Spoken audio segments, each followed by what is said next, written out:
আসসালামু আলাইকুম। কেমন আছেন সবাই? আশা করি ভালো আছেন। আলহামদুলিল্লাহ, আমিও ভালো আছি।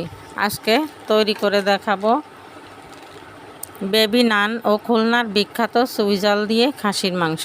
প্রথমে আমি বেবি নান তৈরি করার জন্য 3 কাপ আটা নিয়েছি, হাফ চামচ লবণ, হাফ চামচ চিনি, 2 চামচ ইস্ট দিয়ে ভালো করে মিক্স করব। তারপর আমি আগে থেকে লিকুইড দুধ জাল করে রেখেছিলাম। দুধটা অবশ্যই গরম হতে হবে।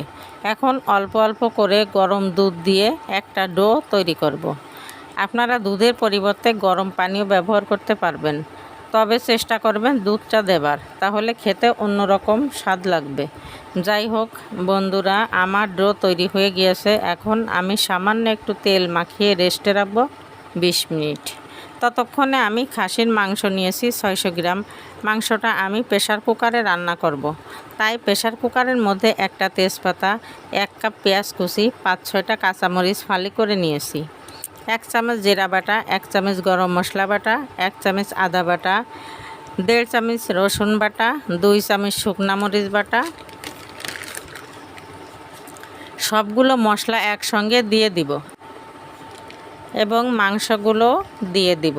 সঙ্গে হাফ কাপ তেল, 1 চামচ লবণ, হাফ চামচ হলুদ দিয়ে ভালো করে হাত দিয়ে মাখিয়ে নিব এবং ঢাকনা দিয়ে 10 মিনিট অপেক্ষা করব। 10 মিনিট পর একটু উল্টিয়ে পাল্টিয়ে চুলার জাল মিডিয়াম রেখে কষিয়ে নিব। বন্ধুরা, খাসির মাংস একটু বেশিক্ষণ সময় নিয়ে কষাবেন। আপনি যত সময় নিয়ে কষাবেন খেতে তত স্বাদ হবে। আর আমি কিন্তু মাংস একটুও পানি ব্যবহার করি নাই। আস্তে আস্তে জাল করব যেন নিচে পুড়ে না যায়, আর অনবরত নাড়তে থাকব।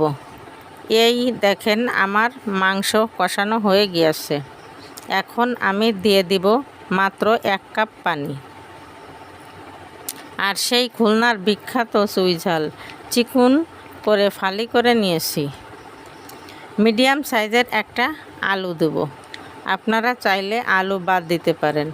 একটু নাড়াচাড়া দিয়ে ঢেকে গুনে গুনে মোট 4টা বাঁশি দেওয়া পর্যন্ত অপেক্ষা করব। 4টা বাঁশি দেওয়া হয়ে গেলে চুলা বন্ধ করে নামিয়ে ফেলব। এদিকে আমি যে নান রুটির জন্য ডো 20 মিনিট রেস্টে রেখেছিলাম, ফিরে আসলাম নানটা তৈরি করার জন্য। দেখেন কেমন ফুলে ডাবল হয়েছে। আমি হাত দিয়ে চেপে চেপে বাতাসটাকে বের করে দিব। তারপর আপনারা পছন্দ মতো লেচি কেটে নেবেন। আমি আমার মতো করে কেটে নিয়েছি। তারপর একটু তেল মেখে হাত দিয়ে চেপে চেপে গোল রুটির মতো শেপ দিয়ে দেব এবং প্যানে এপিট ওপিট করে ভেজে নিব। কতটা নরম ও ফুলকো হয়েছে দেখেন। খেতেও দারুণ স্বাদ হবে ইনশাআল্লাহ। আপনারাও চেষ্টা করবেন।